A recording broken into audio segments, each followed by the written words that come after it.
آج کل امرود آیا ہوا ہے اور امرود کا سیزن ہے، تو میں نے امرود کھایا اور امرود کے بیج سے میرے دانت میں فریکچر ہو گیا، یعنی بیج ایسا اٹکا کہ اس کے بعد اس نے دانت کو کریک کر دیا۔ وہ جو میری تکلیف کا عالم تھا میں جانتا ہوں، میں ڈاکٹر کے پاس گیا تو ڈاکٹر نے جو مجھے بات بتائی اس کے بعد مجھے کچھ سیکھنے کو ملا کہ اس سیزن میں کئی لوگوں کے دانت جو ہے وہ امرود کے بیج ہی کی وجہ سے کریک ہو چکے ہیں۔ تو مجھے اس سے سمجھ آئی کہ میں کبھی خیر الناس من ينفع الناس، اچھا بندہ وہ ہوتا ہے لوگوں میں جو لوگوں کو نفع پہنچائے۔ تو مجھے ایک ایکسپیرینس ہوا، تو میں مشورہ دوں گا امرود کھائیں، جب بھی کھائیں۔ اب تو میں نے بھی کوشش کرنی شروع کر دی کہ اس کے بیج نکال لیا کریں، کہ وہ بیج اس قدر سخت ہوتا ہے، اور کچھ خاص قسم کے شاید امرود ہوتے ہوں گے جس کا بیج اتنا سخت ہوتا ہوگا کہ مجھے ڈاکٹر نے بتایا کہ اس پچھلے 3-4 مہینوں میں کئی کیس آئے کہ دانت کے فریکچر ہو گئے، اور پھر جو تکلیف ہوتی ہے آپ کو پتا ہے۔ تو بہرحال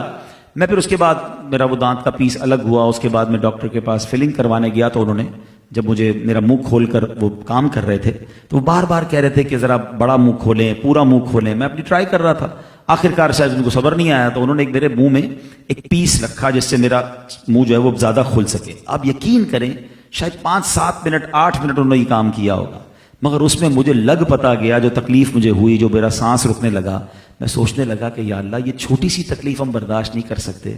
اللہ کا عذاب ہم کیسے برداشت کر سکیں گے؟ سکرات کی تکلیف میں جب سانس لینے مجھے پرابلم ہو رہی تھی، میں سوچنے لگا سکرات میں جب سانس رکے گا تو کیسے تکلیف برداشت کریں گے؟ ہم اللہ سے دعا کرتے ہیں رجب کا مہینہ ہے، ہمیں سکرات کی تکلیف سے بچائے، ہر قسم کے عذاب سے محفوظ فرمائے۔ لیکن ہمارا منہ تھوڑا سا کھلے تو ہمارے جبڑے میں درد ہو جاتا ہے، وہ کیسا عذاب ہوگا کہ پورا منہ ہی چیر دیا جائے گا۔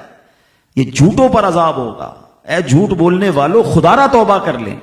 اور اب نیت کر لیں کہ انشاءاللہ کبھی بھی، اچھے مال بیچتے وقت جھوٹ بولتے ہیں، قسمیں کھا کھا کے مال بیچ دیتے ہیں، مال بک جائے گا، برکت چلی جائے گی، روزی حرام ہو گئی تو کدھر جائیں گے؟